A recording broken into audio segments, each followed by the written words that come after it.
Magandang araw mga mag-aaral. Ako si Binibining Velasco at ngayong araw ay pag-uusapan natin ang isang napakahalagang kasanayan sa makabagong panahon, ang media literacy. Bago tayo magsimula, ay mayroon tayong katanungan. Ang tanong ay, ano ang napapansin ninyo sa mga larawang ito? Tama. Isa riyan ay totoo at ang isa naman ay hindi maaaring hindi. Sa ating leksyon, matututuhan natin suriin kung alin ang mga katotohanan at alin ang haka-haka lamang. At ngayon, tingnan natin ang QR code na ito. Yan. Kapag in-scan mo ito, dadalhin ka sa impormasyon at may tanong na ano ang nilalaman ng media na ito. At may katanungan na totoo ba ito? Tama? At matuto tayong alamin natin ang mga dapat isalang-alang sa pagsusuri ng media. At dapat ang media literacy o ay ang paggamit ng media at bago paniwalaan ay tamay may malinaw na pinagmulan, may ebidensya at walang bias o patas ba ang pagkakalahad. Okay, ngayon ay ang ating klase ay mahahati sa 4 na pangkat. Ang unang pangkat ay mapupunta sa infographic, ang pangalawa ay sa artikulo, pangatlo ay sa video, at ang pang-apat ay mga mensahe o balita sa Facebook. Ano po ba ang gagawin natin? Sasagutin lamang po natin ang katanungan na ano ang kahalagahan ng media literacy at ano ang katangian ng isang media literate sa individual o ng individual. At ano nga ba ang kahalagahan ng media literacy? Ang media literacy ay mayroong nagpapalawak ito ng kaalaman. Sabihin, tumutulong ito sa atin na maunawaan at suriin ang mga impormasyong natatanggap sa iba't ibang uri ng media tulad ng television, internet, social media, at iba pa. At nagsisilbing proteksyon laban sa maling impormasyon din. Ibig sabihin, tinutulungan tayo matukoy kung alin ang totoo at alin ang mapanlinlang o may bias na balita o impormasyon. Sumunod ay ang kahalagahan ng media literacy ay nagbibigay kapangyarihan sa mamamayan na nagiging mas responsable tayong tagatanggap at tagapagbahagi ng impormasyon. At meron ding mahusay na pakikilahok sa lipunan. Ibig sabihin, mas naiintindihan natin ang mga isyu sa lipunan, kaya mas epektibo tayong nakikibahagi sa mga talakayan o desisyon sa media. At pangalawa, ano ang katangian ng isang media literate na individual? Ibig sabihin, una ay mapanuri. Ibig sabihin, hindi basta-basta naniniwala.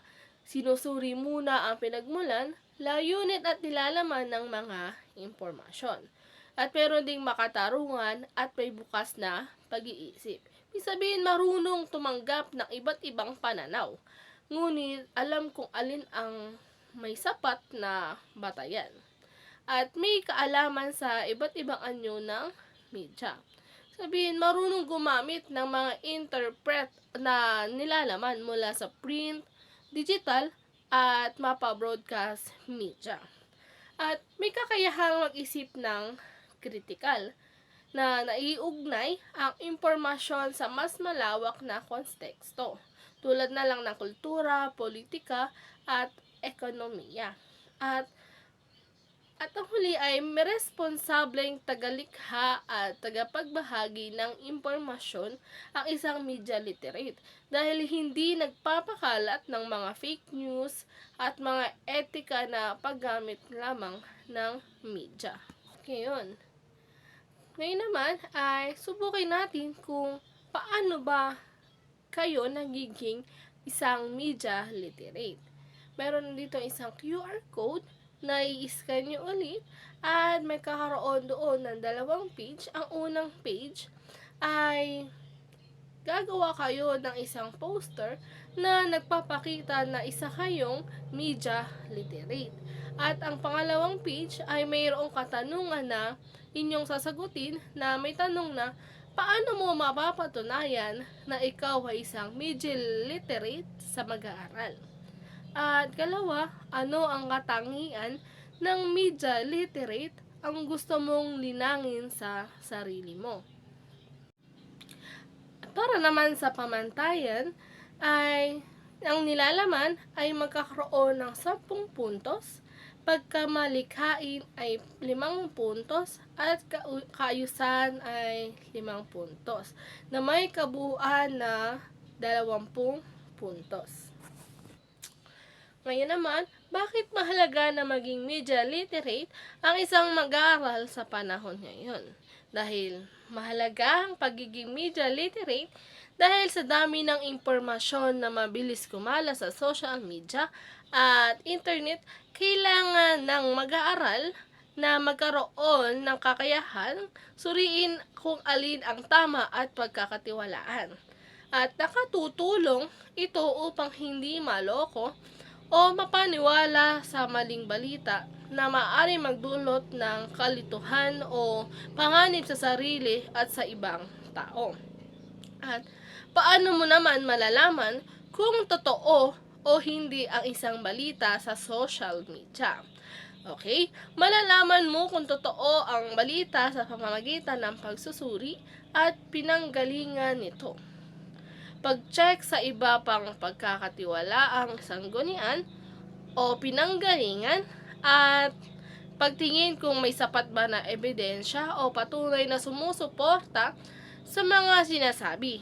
At mahalaga ring maging maingat sa mga sensitibo na pamagat o sensational na pamagat, at tignan kung may pagkiling o layuning manipulahin ang damdamin ng mga mambabasa. At sa susunod nating gawain ay mayroon tayong tinatawag na matchi-matchi. Paano po ba ang ating matchi-matchi? Ibig sabihin, piliin ang tamang tanong at tamang sagot, maging wais sa pagpili dahil nadadagdagan ng oras kapag mali ang iparehas. I-scan ang QR code na ating matchi-matchi o matchi-matchi mo ako. Yan. At may lalabas na ready to play. Ano po ba ang gagawin? Pipiliin ng tamang sasagot at tamang tanong. Ako ay umaasa na kayo ay may natutuhan sa ating naging talakayan. At ngayon ay may iwan akong isang kasunduan at inyong sasagutin. Una, pumili ng isang post o content mula sa alinmang social media platform na nagbibigay ng impormasyon, maaaring totoo o hindi ang nilalaman. Okay?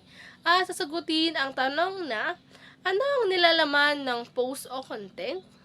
Pangalawa, saan ito unang lumabas o sino ang nagpahagi? Pangatlo, may sapat bang ebidensya ang nilalaman nito? Pang-apat, ano ang layunin ng content? At ang huli, sa iyong pagsusuri, ito ba isang mapagkakatiwalaan? Ipaliwanag kung bakit o hindi. Hanggang dito muna ang ating aralin. Huwag kalimutang suriin muna bago magbahagi at lagi maging